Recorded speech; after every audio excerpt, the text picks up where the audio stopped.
जयंतरावजी, आतापर्यंत आपण गुंतवणूक, बेरोजगारी, त्यांना रोजगार उपलब्ध करून देण्यासाठी काय करायला हवा आणि तुम्ही केलेली विनंती, जी राज्य सरकार त्याकडे लक्ष देईल अशी आपण अपेक्षा करूयात. पुढच्या मुद्द्याकडे मला जायचंय की राज्यामध्ये पुन्हा एकदा राजकीय भूकंप, तो सहन करण्याची ताकद आता महाराष्ट्राच्या राजकारणामध्ये खरोखर शिल्लक राहिलेली आहे का? आणि आणखी भूकंप व्हावे हे जे बोललं जातं किंवा होणार आहेत असं जे म्हटलं जातं, हे भविष्य कोणत्या बेसिसवरती वर्तवलं जातं? काय 237 हा आकडा वर सरकार पोचलेलं आहे. त्यामुळे आता भूकंप वगैरे होईल असं मला वाटत नाही. या उगाच अपेक्षा आणि वल्गना आहेत. सरकारलाही काही देणं घेणं नाहीये. काय स्टेबल सरकार आहे. हे दोन्ही जे पक्ष आहेत ते बाजूला गेले तरी भाजप एकट्याचं सरकार चालवू शकतं, अशी आजची महाराष्ट्रातली परिस्थिती आहे.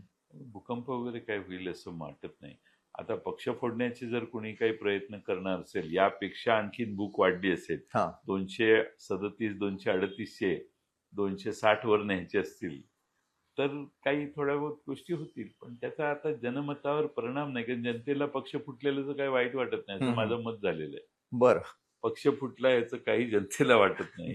तुम्ही कोणालाही पक्ष फोडा, काहीही करा, मराठी अस्मितेचा पूर्ण हे करा, कळवळा आणा किंवा काही करा, काही जनतेला देणं घेणं नाही.